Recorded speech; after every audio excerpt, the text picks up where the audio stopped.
Hey, welcome everybody to our digital organisation design workshops. This is number 2 in the series. Big thank you again to Multilateral Group, who are taking us through these sessions based on their exemplar model and all of their experience.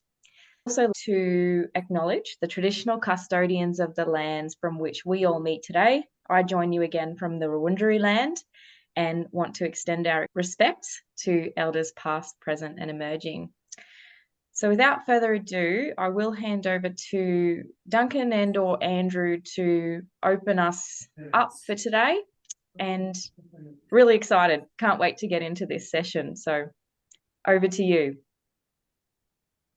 I'll give a quick overview of what's in store for the day, Joni, and then we'll get Duncan to lead the next piece. Really looking at breaking down into a couple of different areas today. So first piece is to look at the assignments, the post-workshop assignments that were handed out after last week, which was really breaking down the key assumptions of the model, opening that up for questions, insights, feedback from the group, and to make any clarifications out of that. The majority of the time today will be spent in terms of member class exploration. So member classes are a key part of the organisational design we've put together.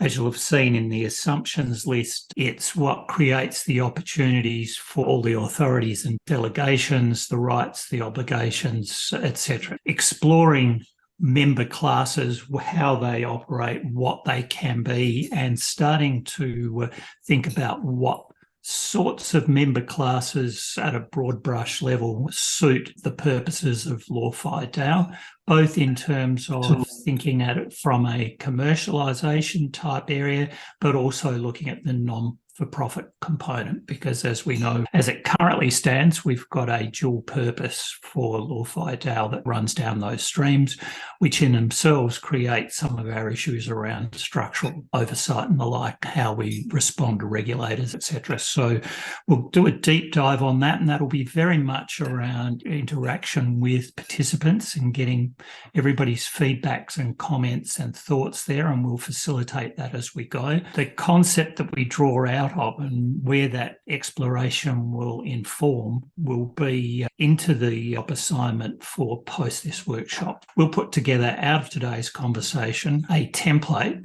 which can effectively start looking at what a member class matrix could look like. And we'll give that to all the participants to put their own thoughts in terms of what sort of insights that they brought from the conversation, what sort of member classes, where do they see obligations, liabilities, benefits and attributions, and how all that contributes. And that will be the cornerstone of what we go forward with next week. That's the core layout of what today is about, and good afternoon to everybody that's just joined.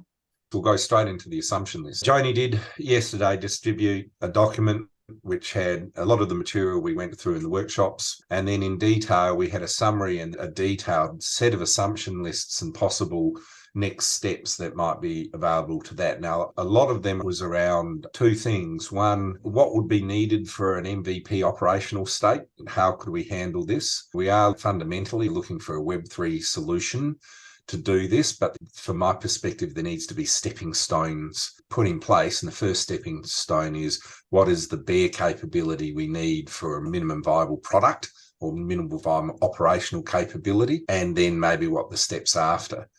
So really with the MVP, if you look at a lot of the assumptions, the MVP operationally is more about content than actual automation or digital capability. There is some required. There's a lot of existing systems that would be able to make use of, for example, CRM systems and other things like that, which are easy to get and easy to configure from a subscribe perspective. But there is a lot of, from my perspective, content that needs to be delivered and packaged, particularly around the rights and obligations, the T's and C's, and the legal clauses associated with membership and allocation to member classes. So that's my summary of it. Has anyone got any questions from the document that was actually distributed last week, or any comments, feedback, queries? Hey, Duncan, it's Greg here. I'm just interested, particularly in one of the areas that was quite interesting to me was the regulatory equivalence section, Yep. where you talk about a proof of concept requirement for the bylaw kind of model. Yep. Could you just give us a little more insight into that bit? I think very much. I wrote this before these workshops came out, and I see a proof of concept as actually being proven in the LawFi DAO blueprint. What we'll have there is when we do our member classes and we start looking at the rights and obligations, we'll then be able to categorize how can we establish a contractual agreement in a combination of constitution, shareholders agreement, or standalone agreements associated with member class onboarding, so that you as a member of LawFi DAO and onboarded into two member classes, member class A and member class C, has a contractual obligation, which means that the regulated body that you're associated to within the LawFi DAO, you have the obligations, you've got fractionalized liability, and you've got benefits recognized. And the basis of all that is sitting in an agreement suite, which is constructed in steps. The first step is membership. The second and subsequent steps are member class allocations. And then the final step may be, depending on the model, is if we have a service directory, if we have an automated service delivery model, there actually might be terms and conditions associated with that service definition, which are explicit to the service definition. The whole idea being is I do consume or I provide a service. I need behind me in that collection of agreements everything that protects me and protects LawFi DAO and provides regulatory equivalence to the regulated entity we're using to talk outside the DAO, outside the membership. Yeah, good. Yeah, because this is the area that really intrigues me. How does the DAO move with the outside the DAO world? Are there models that exist, options that you can look at into the LawFi DAO experience, or is it almost clean sheet of paper stuff and work through it from there? There's a couple. The first one that we've relied on most heavily, well, I've relied on most heavily, is the cooperative legislation. Now, if you look at that, there's a lot of constraints. But the model rule template that is distributed is set up for, there's base regulation, which everyone has to deal with, and then there's the options. So if you go through that legislation or model rule template and then marry it back to the legislation, there's a lot of flexibility both in membership, in types of members, membership processing, membership shares. So cooperatives have both a financial unit called a cooperative capital unit, which can be used for capital raising, and there's rules around that. But there's also rules about shareholding. So another method of capital raising within cooperatives is shares, and they're quite specific in terms of how that works. So in a collaborative, decentralized, we look at cooperatives in Australia as version 0 of DAOs. They work, they're legislated, and they have that collaborative basis. The other jurisdiction, there's some stuff happening in Switzerland, but certainly we've investigated a number of jurisdictions that are available and that are playing in this space. And there's certainly some stuff coming out of Cooperatives. They're coming from a special economic zone type basis, digital special economic zone construct. And we know the guys behind and have worked with the people that have put that together over the last number of years. And they've just in the last couple of weeks noted that they can now register a DAO in the Cooperatives special economic zone. We'll see how that evolves. They're doing two models. One is a non-for-profit and one is based on an LLC type construct. But it's still work in progress, but it's certainly another step forward jurisdictionally at a global level. But very much the basis of our model is we know this stuff's coming and we don't want to wait for it.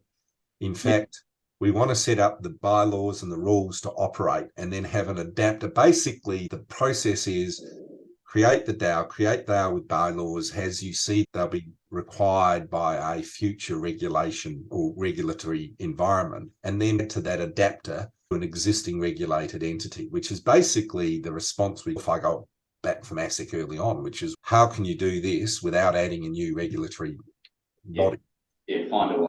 Yeah, so it is. And this is where operationally I look at it and I say it's a building blocks. If you think about the other way around, the equivalence I look at originally come from South Australia, and they introduced what was called the e-projects procurement. You got onto a panel. There was 10 categories. You nominated how many categories you put your hand up for. The deed was 256 pages, but the deed covered 10 categories. Now, we put up our hand and were successful in getting 4 categories. So if you actually looked at our obligations and rights, it was a subset of that 256 pages. There was the stuff that was applicable to everyone, and then there was the stuff that were applicable to us because we got the nod for those categories. I'm wanting to use that sort of mentality. Everyone has to sign up to the membership bylaws. If you're a member, this is what you've got to do. And it's only those special cases. It's then, what do we do? This is the importance of the member class. Okay, if we're a contributor to the pay-to-rely model, what additional obligations and rights do we get assigned?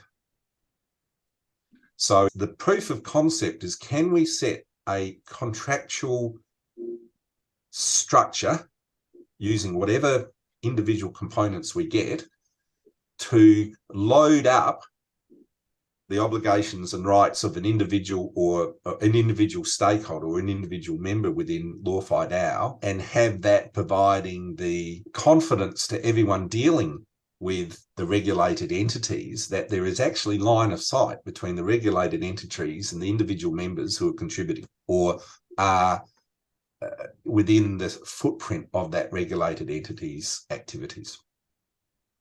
Cool, thanks. And I just want to point out, Vic has made some great comments in the chat. On the Market Insights, I'm just very lucky to have the opportunity to do a big market analysis piece on where DAO laws are, where they're progressing. The jurisdictions that I assessed were not all jurisdictions in which DAOs have legal personality. So Marshall Islands was excluded, and a couple of other ones for obvious reasons that it was just not going to work for the particular client in relation to their activities, so US excluded as well. One of the really interesting insights was the World Trodden Path, which is the Caymans Foundation set up with a BVI service code. It used to be the preeminent model. There was a lot of hilarity around the competitiveness between Caymans and Switzerland for their foundation models. I heard on a number of occasions, don't work with the Swiss. It doesn't work. It's expensive. Swiss lawyers are annoying and don't know how to think creatively. So there was a lot of Swiss bashing. There is a big movement from Cayman and BVI model into the UAE. And if you didn't see, there were some laws that were dropped on the 7th of this month, so a couple of days ago, in relation to VARA, Virtual Asset Reg Authority's new regulatory framework for everyone from issuers through to custodians, advisors, and everyone in the fora. Quote unquote, some of the clients that the Caymans lawyers would never have seen move anywhere outside of the Caymans a couple of years ago are now making their way to the UAE. So I think it definitely needs to be something that we keep in our sights. I am about as bullish on Dubai as they come, but I think it's important to keep an eye on other jurisdictions that are really making a play for this market. So Singapore was on my list. Hang on, let me just go through that. I'm running just off the top of my head. I'm not on documents right now. So we looked at Singapore, Switzerland, Cayman, BVI, Dubai, UAE, and an outlier, Norway, and the UAE, just in a broader brushstroke. So there's some fun insights there, and very happy to delve into the granularity and hand over some contacts if we ever want to actually go through the activity or do the cost estimates for an activity in each of those jurisdictions. Fantastic. Thanks so much, Vic. And Miles. 2 things. One, on contracts. Usually with contracts, with a member has a contract with each other member, and then a member has a contract with the entity, the legal entity. So you have a web of contracts. And then the beauty of company law is that company law says that the Constitution is a contract. So you don't have to change the master contract every time somebody comes on and joins or somebody else leaves. Because if you have just a normal contract, you've got to change the contract every time somebody comes on or somebody leaves, which is administratively difficult. So I wondered if you considered that problem, because that's overcome in company law by a statutory. And the second thing which came to me when I was thinking about this in the wee hours of the morning, but it was mentioned about the pay to rely. Is it possible for you, I can see this would solve a lot of problems. if it was possible for you to conceptualize the pay to rely as a platform which was owned by the non-profit for its members, but the use of the platform was a separate enterprise. So people individually contracted with the platform and whoever was behind it to put documents there and or use of it. So yeah, I'll stop there. Thanks. You raise good points. And just to pick up on a couple of those themes and the framework that Duncan has laid out for us, what we might be moving towards is the death of the entity. And what DAOs provide us with is a framework for communities, not for organizations, and fluid communities. So when you're building open source, what we build in LawFi DAO might also be applicable to the medical profession in the way that they want to release certain things that the public might want to rely on. And this is future casting, but it's to set the context around all of these small steps that we are taking, is to say, if we are actually dealing with the death of the entity form or that container of an organization, in law, and as trained lawyers, a lot of us on this call, we are used to segmenting particular activities in entities. So Miles, what you're talking about of a foundation or a not-for-profit entity to do one set of functions and a for-profit entity to do other functions, what the exemplar model, or I understand of it, in those materials where you can see an organization chart, it might be head of compliance, head of marketing, pick your area of responsibility. But what it forces us to do is distill the functions of that activity or that go under that responsibility. And by fractionalizing our contributions, the contributions not just benefit the community, so the LawFi DAO community and the pay to rely protocol and efforts that we're working on now, but that fractionalized effort then can take us further in different and composable applications. And what we want to be able to do is have some form of legal personhood and limited liability of a DAO, including many different functions that we typically would have structured across many entities, including in Switzerland, in Norway, in Marshall Islands. You might have many entities in many jurisdictions to serve those compliance purposes. And as I understand from this exemplar model, some of the functions or activities might be regulated, others might be effectively unregulated. And it's because we don't have directors and officers that are ultimately responsible for the streams of functions in the entity container, in that future casting policy environment, as I advocate for limited liability of the DAO form, part of that discussion is if you grant the privilege of limited liability, that's got to come with things like directors' duties. But in this case, if we don't have directors with the oversight and responsibility of all functions across a community, we have to replace it. And Chris Ray, who writes a lot on this topic, he gave me a very useful frame of reference this morning, that it's more about a duty to faithfully implement processes that have had regard to security, had regard to consumer outcomes. And so this is a framework that maybe our existing laws and analogies to existing charitable foundations or way that we structure multi-purpose enterprises, but it's not a direct analogy. And I'm probably not making sense, but I just am trying to tie in all of the different themes. And we do have to work with the existing legal frameworks that we have now, but also preserve the experimental freedom of what is possible as perhaps we're seeing the death of the entity. Joni, I've got to use what you just said, which does make sense, as a segue to this next section in terms of take what you just said, think about that faithfully implementing processes, apply this ability to bring in the member class, which is not an entity in itself, but it's certainly a container of rights, obligations, benefits, and attributions, and then start thinking about how that, when it interacts with all the other member classes in the outside world, how do those elements work together, and how do they make a more effective process that does have a degree of functionality and certainly addresses issues that are in the community at the moment.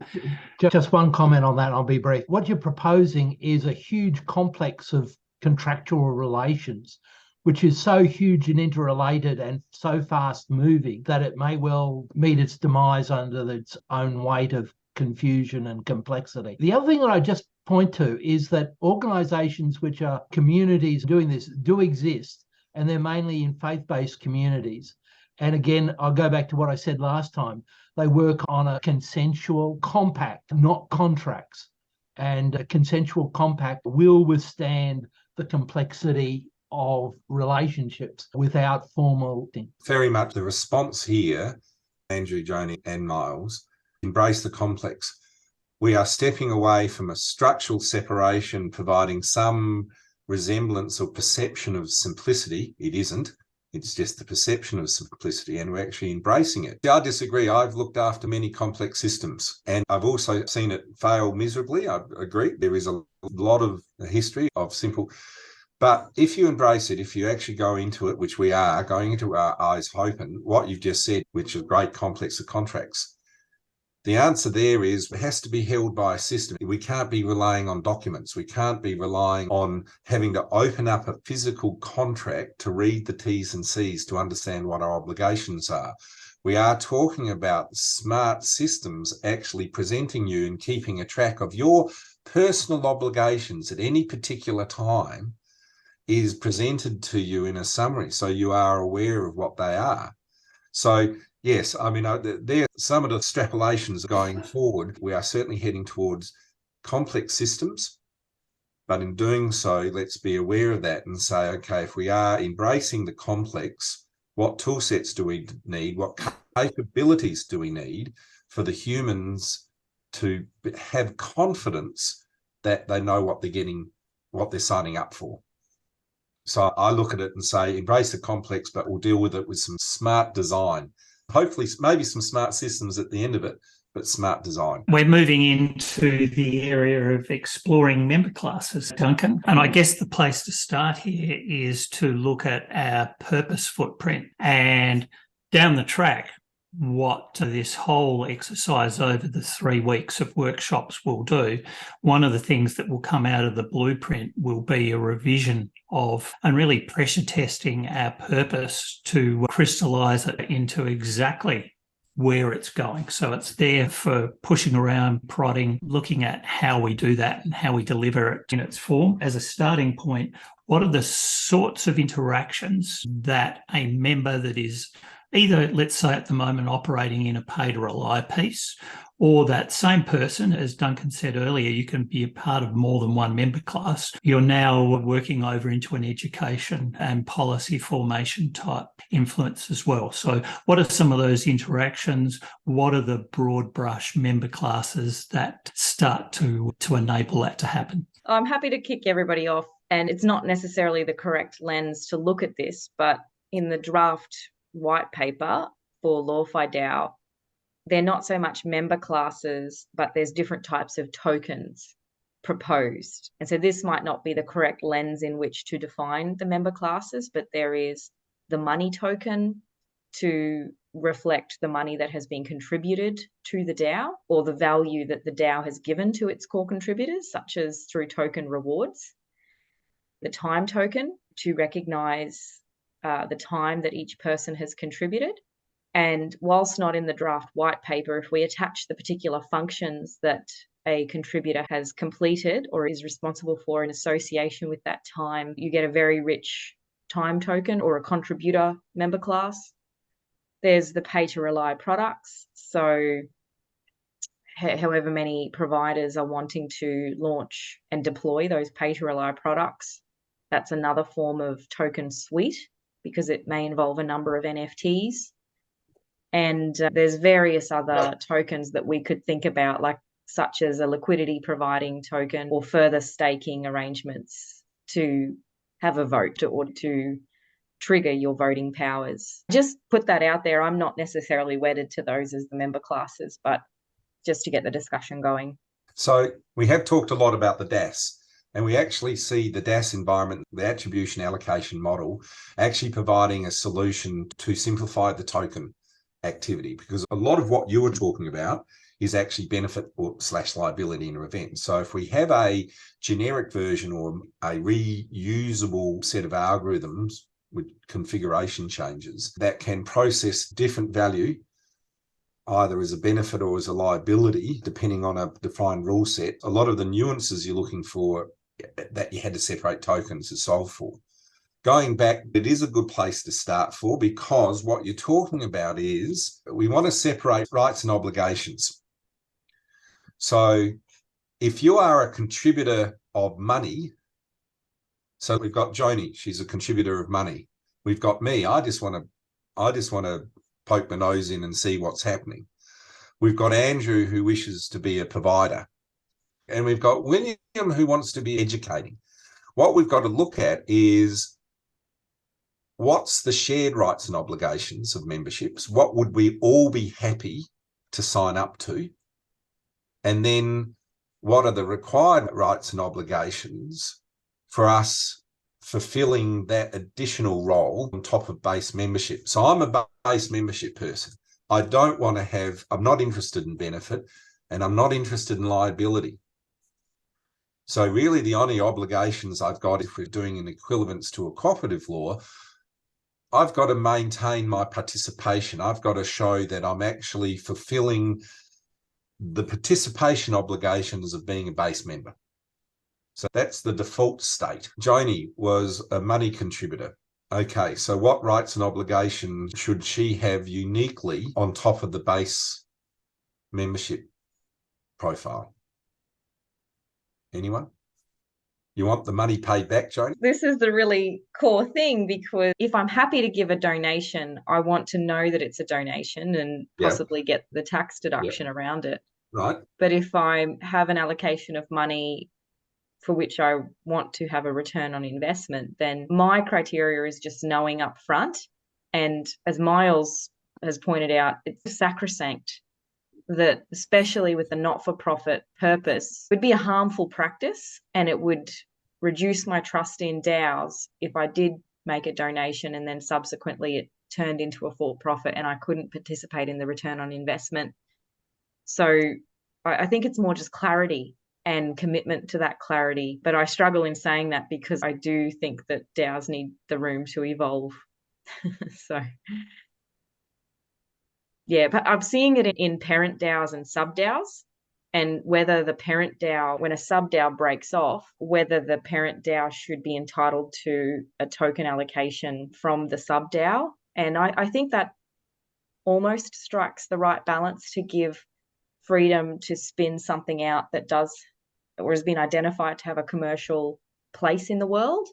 And in the DAO context, it might not be spun out of a separate entity, but we still want to be able to distinguish between the right or wrongfulness of receiving a return of investment versus not.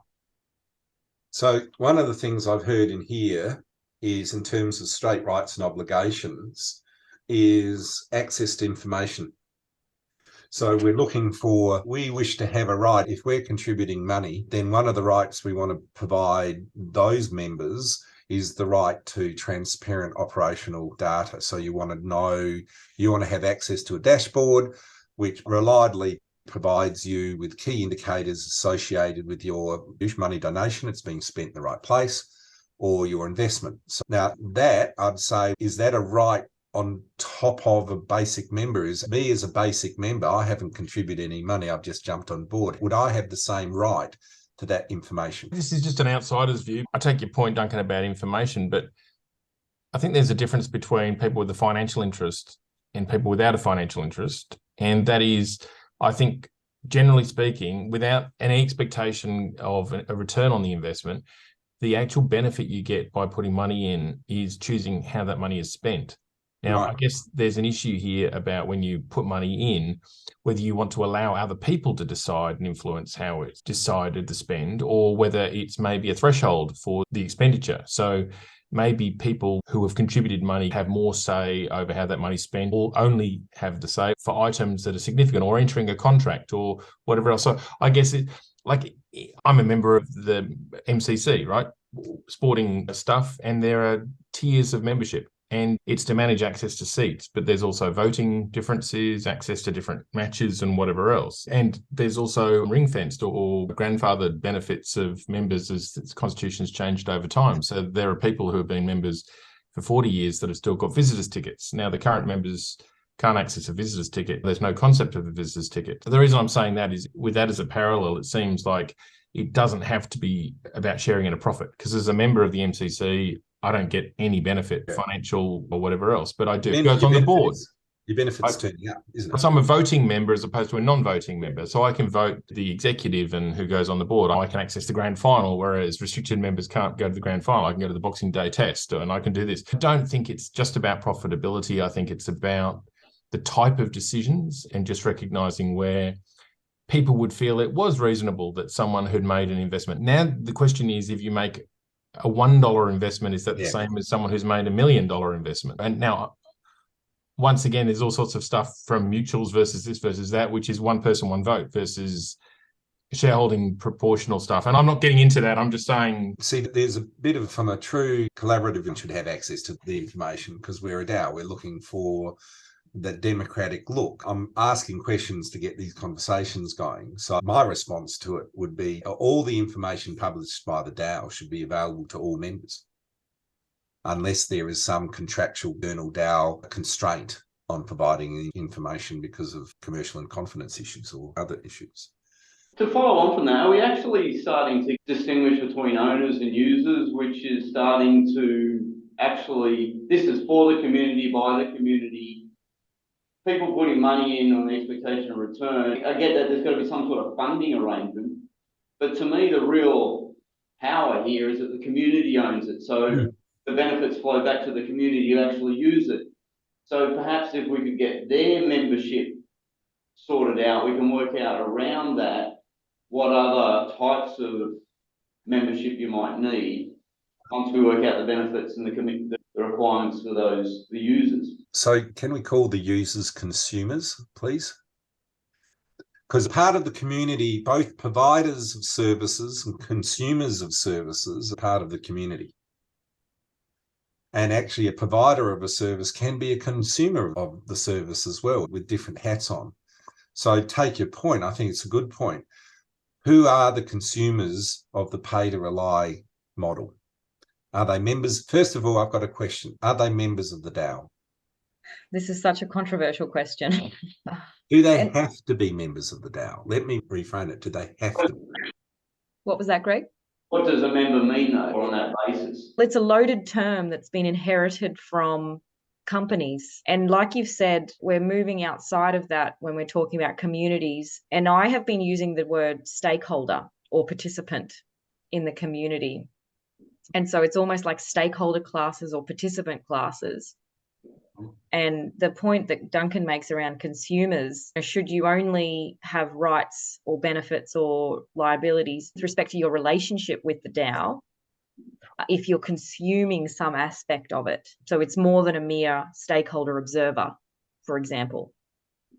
But then you could add another layer of complexity to that, Joni, and you could be a consumer, and let's use pay to rely as the example here.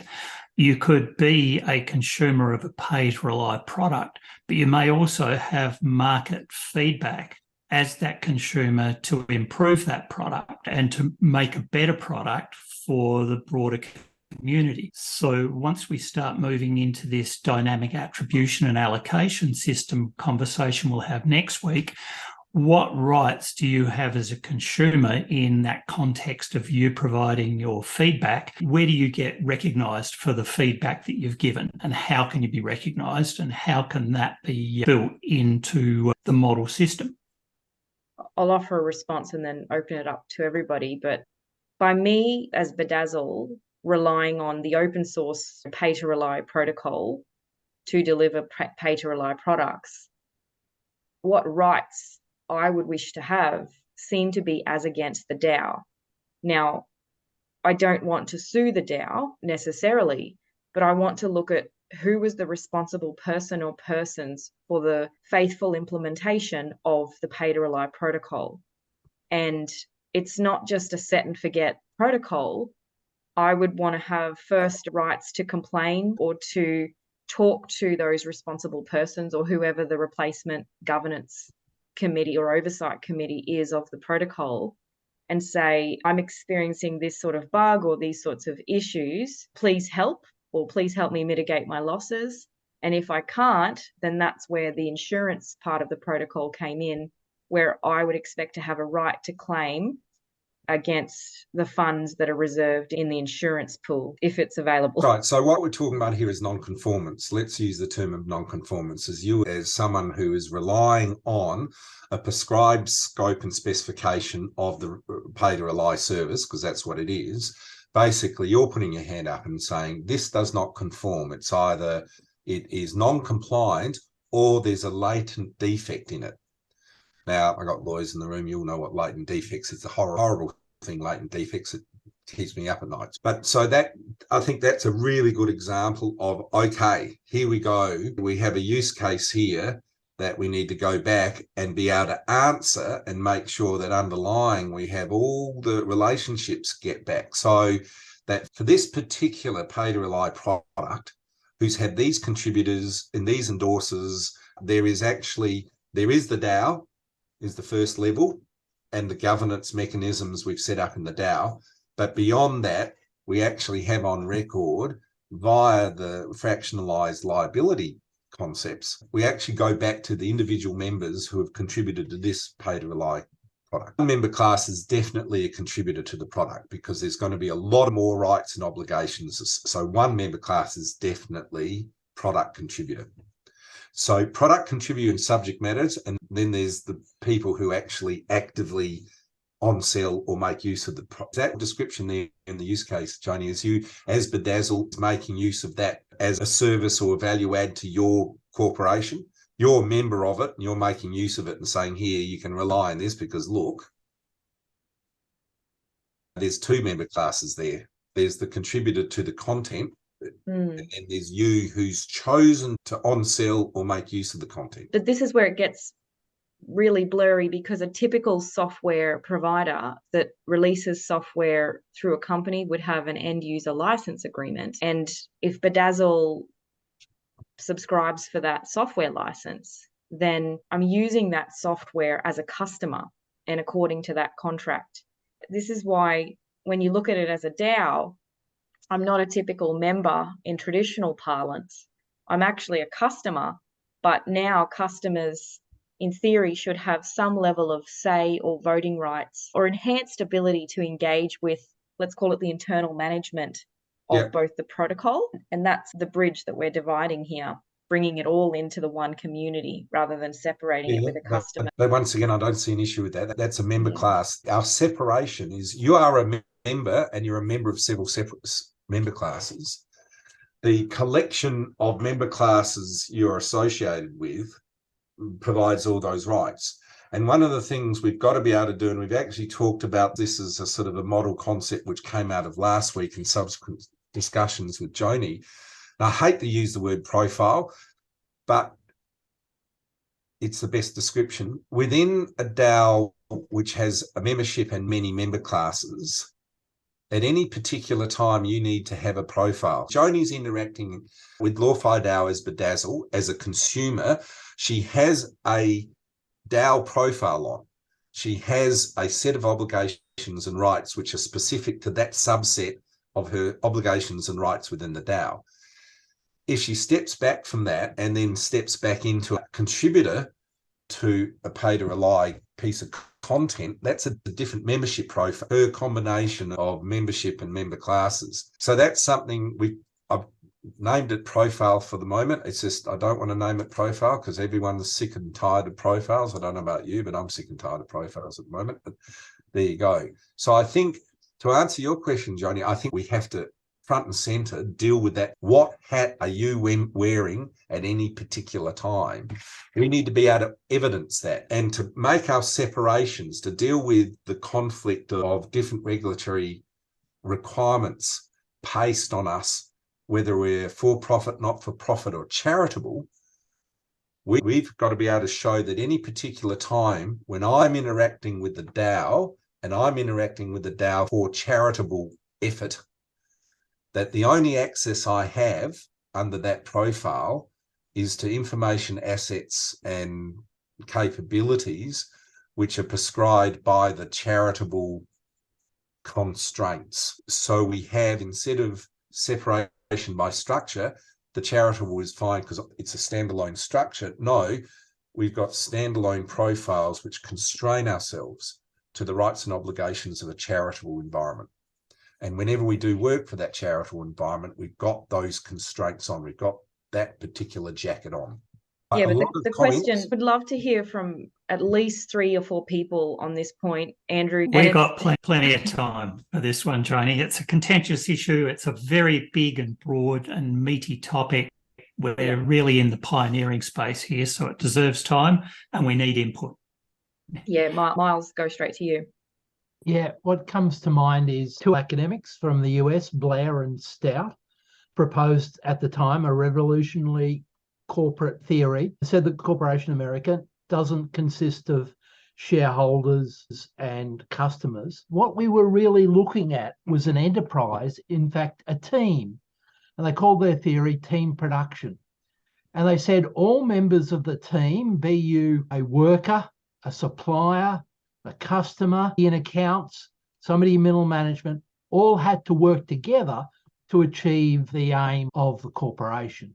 And then they investigated how you got all the different parties to cooperate. So you could have a web of complex contracts in the style of The Economist, or you could have a mediating hierarchy which constantly changed the rewards and the incentives for each party to contribute in order to get to the end result. I think one of the things that they bring to this conversation is that you can't just stand still and just have one algorithm or contracted set of rights and obligations. They've got to change constantly as the external environment and internal environment changes. So it's got to be very fluid, and it's all a matter of transaction costs, which DAOs are concerned with because they can blitz the transaction costs. But every time you add a layer of complexity of, unless they're somehow rendered into code, which is automatically self-adjusting, it's another transaction cost.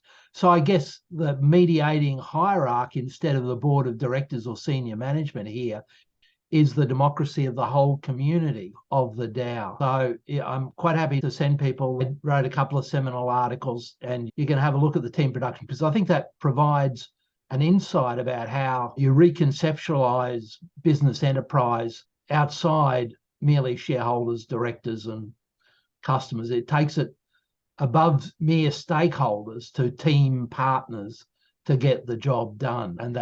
And I think it applies to both for-profits, non-profits, and particularly mutuals, where you need an activity test of a general member to be involved. So the mutual conception of how we deal with it is very important.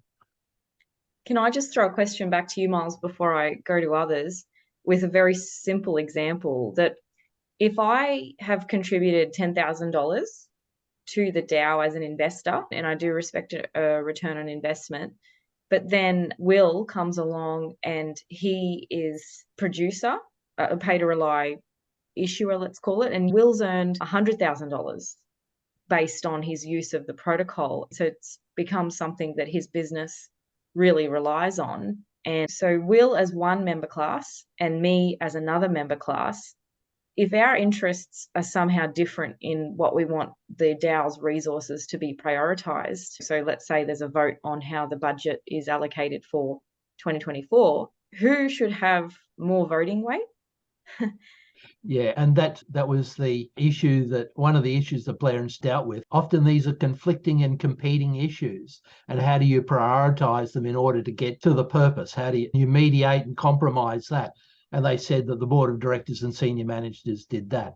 So in DAOs, going by that theory, it would be the community that needs to mediate and manage that, unless you can render it into code in some way to mediate and compromise that so that all is happy.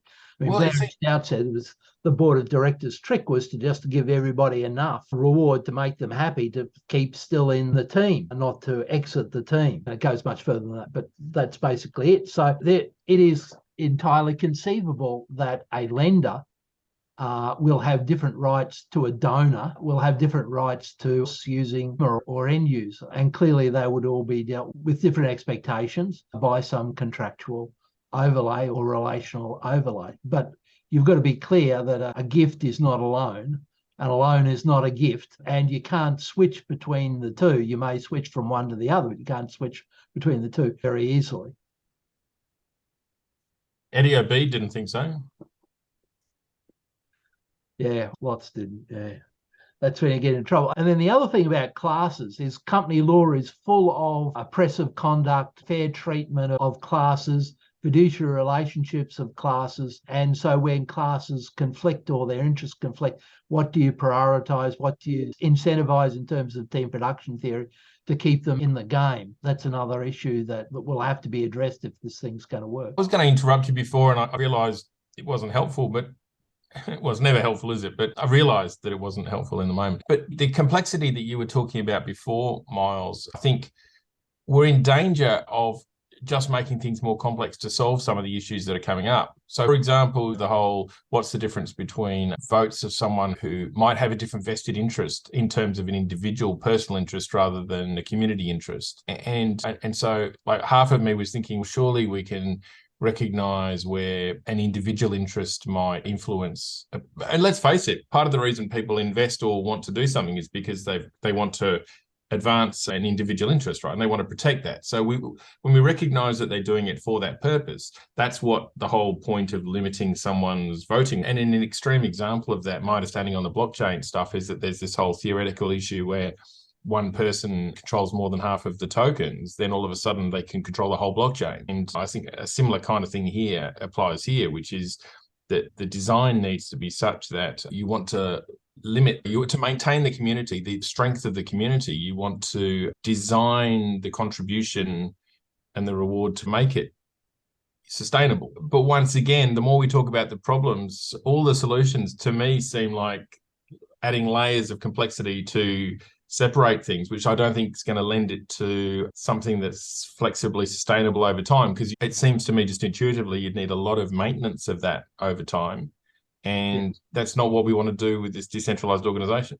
Yep. And so churches which are consensual compacts usually have an authority figure, a pope or a bishop or a whatever, and they make the decision and everybody moves on in collegial style. But that's not how it works with a DAO. The community has got to make that decision. It's got to make that decision pretty quickly and fully informed. And yeah, I'll be interested to see how you support that and resource that to actually happen.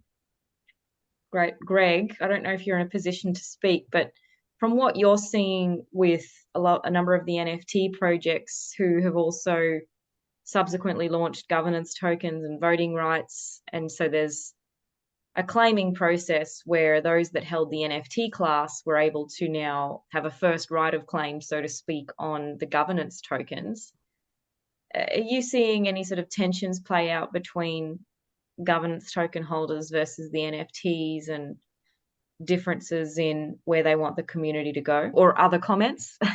Yeah, I think there's a percentage going around that it's like not much more than 15%, I think, of total holders of that token even vote on things, particularly, I think, in the NFT market. And if I'm being perfectly honest, I think at this point in the market with the NFT market in general, the only ones that have stuck around are more just speculating anyway. I would say the number one criteria of most projects that issue a token is what's going to be the price and how quickly am I going to dump it. I know that sounds a bit cynical, but it's just a reality at the moment, at least in the NFT market. ApeCoin's probably the one that you would use as an example? And is there angst or whatnot between, say, a traditional Bored Ape holder or a Mutant Ape holder versus someone that just holds Ape coin? There's been like a couple of little spats, I think, on some certain votes and things like that. But ultimately, it's a pretty small subset of the community. If you've got, I think there's about 6,000 ape holders out of the 10,000 collection, and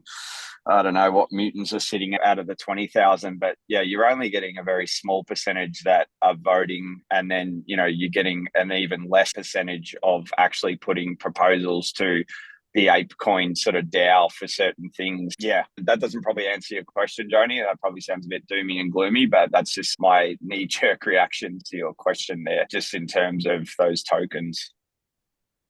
No, it's very insightful. Thank you, Greg. And I see that Vic's put her hand up. Are you in position to speak still? Yeah, I just wanted to add or reiterate. I think that keeping it simple is really important. Human psychology means that you will vote for something where there's self-interest. What is it called? Voter apathy. Yeah, voter apathy, voter exhaustion, where like on one side of the coin, you want voter engagement and membership engagement. And if you bombard members with information or decisions that, don't really produce an immediate incentive or payoff, then you run the risk of the counter side of the coin, which is voters becoming disengaged. I think maybe there's some lessons to be learned in what's happening with the Uniswap V3 proposal on BSC, and how Anderson Horowitz voted no and has like the collective upper hand in terms of voting numbers, and everyone else came in and voted yes because they're like, pardon the French, we don't like the fact that you've declined this. So there's far more complexity in terms of membership voting and membership psychology, engagement, disengagement. There's a lot there. So I think keeping something really simple, keeping proposals limited to things that members can really understand clearly, and keeping it to things that incentivize them to continue to vote is important. Yeah, great. Thank you. And Electra, I'm going to call on you now for some insights, if any, on the Bitcoin ecosystem. Obviously, it hasn't had any DAOs, as far as I'm aware of, build on top of it, but we're starting to see NFTs now. And I still treat the underlying Bitcoin network as included in the definition of a DAO. But, oh, forgive me. All right, I'll come back to you. And the next person is Alana, if you're in a position to speak. We're just testing if there are different member classes in a DAO. How should we go about judging which class gets more rights than others in terms of voting weight? And also whether there needs to be a more fluid and dynamic intermediate model which is able to change the voting weight. So the example is in the LawFi DAO context, the investor member, and I'm an investor, I've put in $10,000. Will is a pay-to-rely product issuer, and he's earned $100,000 with using the protocol and has come to rely on it, but needs the protocol to be upgraded for either a security flaw or a bug, but he doesn't have enough voting weight to get a proposal through. And that's just one of the context in the LawFi DAO. Given the different and the conflicting interests of a complex organization, and we're bringing in multiple different stakeholders now, whereas customers like Will, in the past, they would not have any voting weight to make a software delivery company update their software, but perhaps as a customer they could put in a complaint and threaten to various regulators that there was as Duncan puts it, a latent defect or a flaw that they're obliged to deal with him quickly. So we're just balancing the difference in relationships in a DAO and how those priorities might map through voting weight. My instinct is to look at LawFi DAO specifically when we're thinking about this question. And personally, I would think it would really depend on the kind of role or services that member, as we've talked about, would bring. So thinking LawFi DAO, would we have a member category for law students, let's say? So people who might be lawyers in the future, so they can't actually provide legal advice and provide those kind of potential resources to the community, but they want to be involved, they want to participate, but perhaps take more of a kind of a sideline approach. So I guess if we think about who could these members be within the LawFi DAO context specifically, being a law-oriented DAO, what could that look like? And who are those members from the legal community that we might want to involve that, other than lawyers? I actually love that you've raised this, because in one of the preparatory sessions with Duncan and Grant and Andrew and Will, following from that example that I gave last week about the Impressionists, I actually said, can we have an Impressionist member category? Where, they're not necessarily concerned with voting or with being a pay-to-rely product issuer, but they want to be part of the community and they want to express their view. And they are, in a sense, immemorializing the sentiment around the things that we're doing and talking and building and how we're governing and managing ourselves. And that's not necessarily captured in existing organization structures. No. And I would love for that to be one of our membership classes, and I'll put a proposal forward for it. Sorry, just to add on that, on what Joni was saying, that also I thought of the student category is a good one to think about, because they won't always be students. So they will also evolve in terms of what they could offer, what they could contribute to the DAO in the future. If they're not set in stone forever in terms of what they offer, how can we be more fluid in that way with our member categories? Love it. Andrew, go ahead. Yeah, no, I was going to say what that says to me, and thanks for bringing that up, Alana, is really we're embedding a succession plan from the get-go that can be across any number of disciplines. And it's creating, on one level, it's a piece of participation, and on another level, it's broadening the community. But it is also starting to empower people for the future as well, and to learn in an environment from more experienced people. I think it's a really good idea. And is there any value, though? We seem to be talking a lot about exceptions almost, and what might happen and other alternatives. Should we maybe try and hone in and at least deal with one or two or classes and get them sorted out? Because you probably need some sort of coordinating, governing body, right? Overseeing it, like a foundation did. And you probably have a consumer base, right? Is that the sort of model we're heading towards or thinking about? And therefore we should start talking around that, or is that not even on the table? Like, what's the core member groups? And then we can start to fit investors around it, students around it, and talk about succession plans around it. Is there a core group we should be focusing on, starting to put some sort of skeleton idea around that can change as we evolve, and probably keep changing forever, possibly, with finding potential problems? And I don't feel like necessarily we're starting to lock anything down here. Yeah, it's a good point. All I'd say to that is, when we're thinking about classes, some of the talk bubbling up is onto Vic's voter apathy point, that you don't want the whole community voting on everything or required to vote on everything.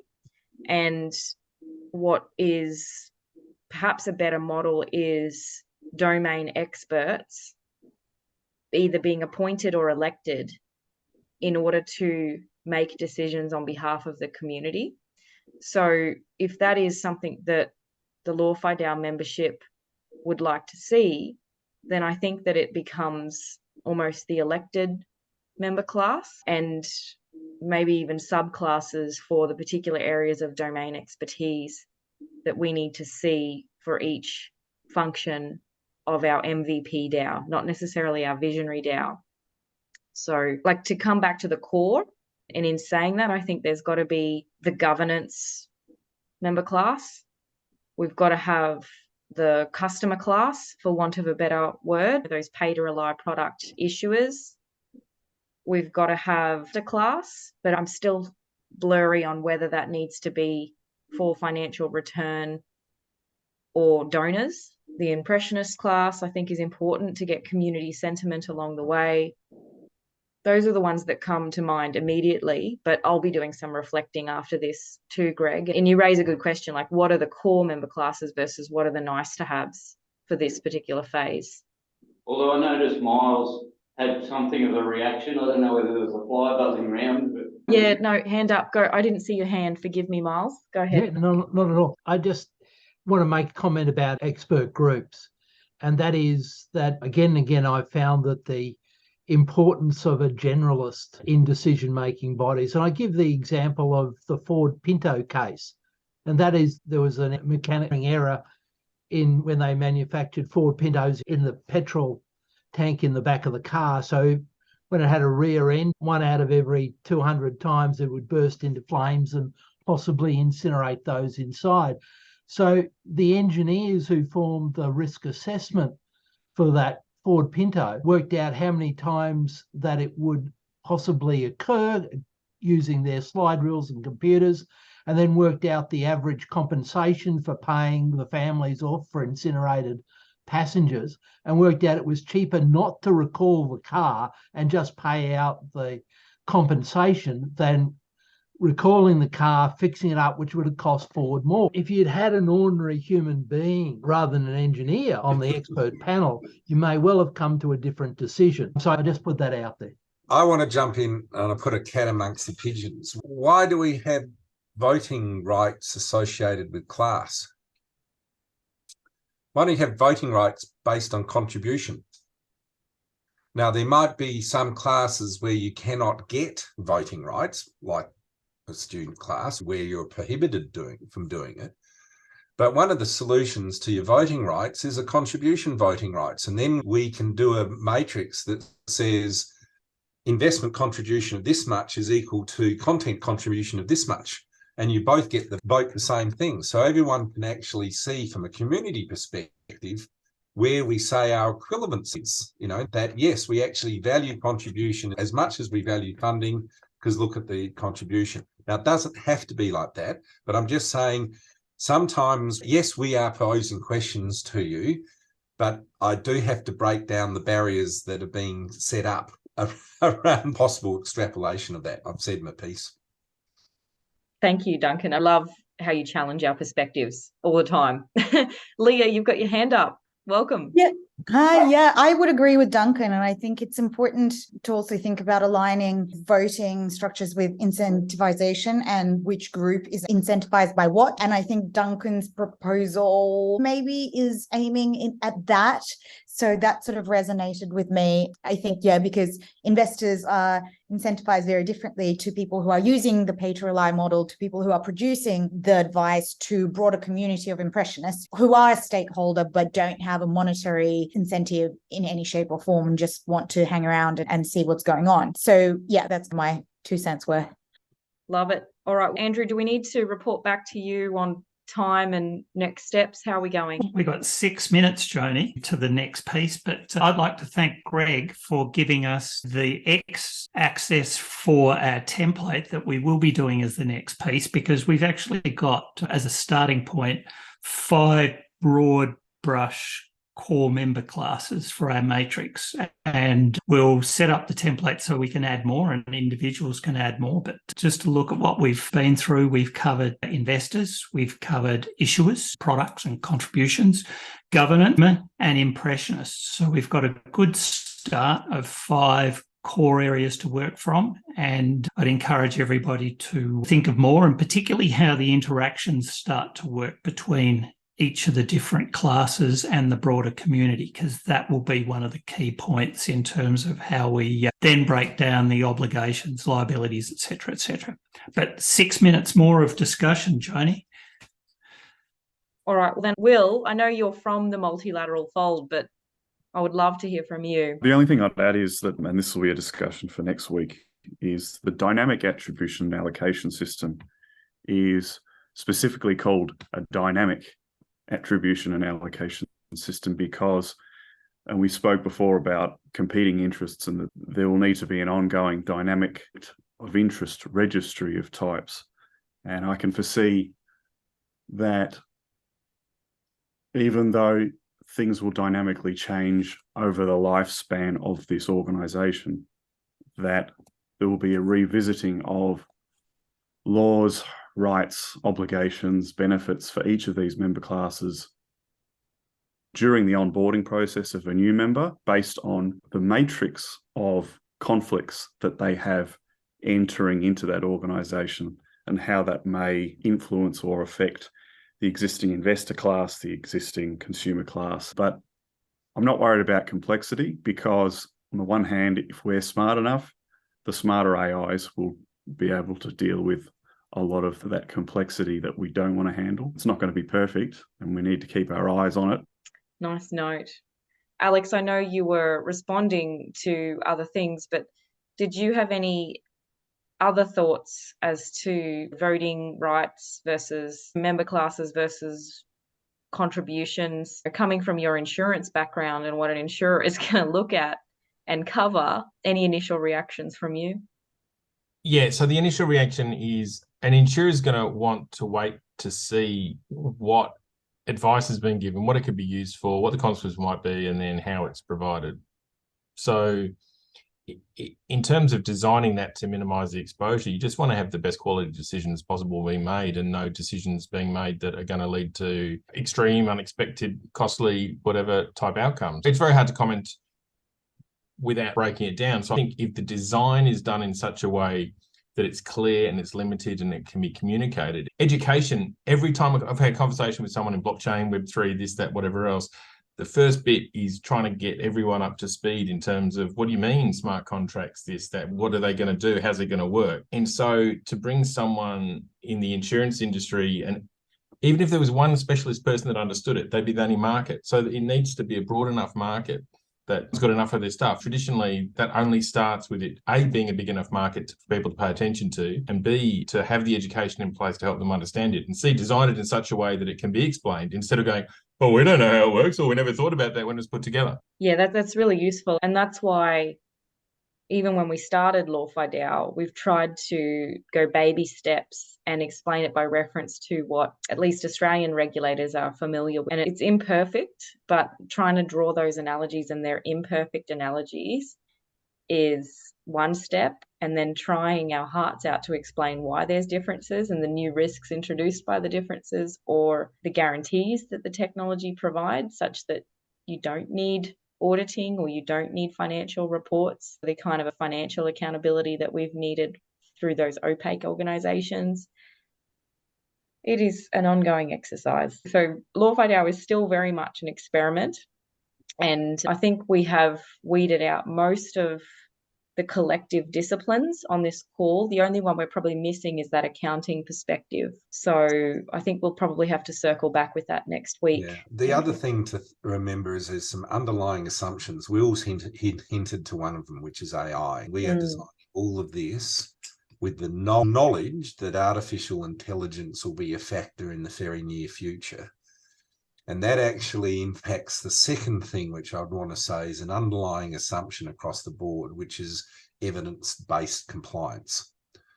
Okay, we're doing all this in a digital environment, where digital environment can create trails, can be interrogated. So I think one of the things you look at, I mean, it might not be available for the MVP, but a design consideration, and I think this goes a bit to Greg, it has to be good design.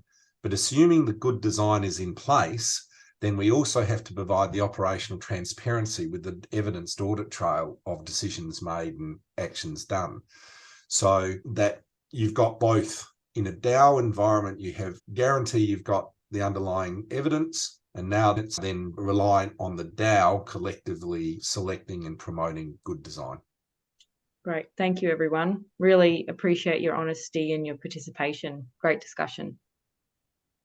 So just to close off in terms of the post-workshop assignment for this week, we will be putting together a template, a one-pager that we distribute, probably go out on Monday, I think now, to everybody, that gives everybody the opportunity to think and reflect on today's discussion and start looking at those broad brush core categories of membership, plus any others that you might come to mind, and starting to just lay out some high-level dot points about what do you see the rights and the benefits of those particular classes? What do you see as the obligations and liabilities?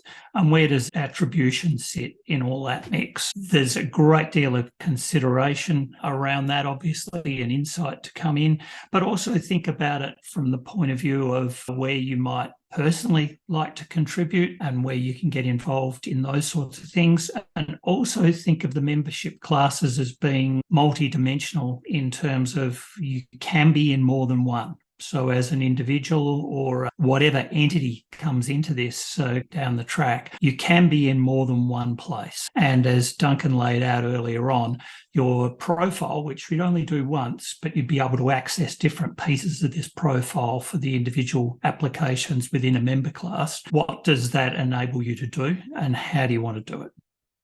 Okay. So I think that brings us to a close, Joni. Hand over to you. Yes, sure. And thank you very much, Andrew, and the Multilateral team again, and to all of you for participating and making the time today. Time is our most precious resource. Some would argue attention, but you need time to give attention. So thank you again. Enjoy the weekend, rest, reflect, and we'll see you next week. Thanks, everyone. Thanks, Joni. Thanks, everyone. See you all.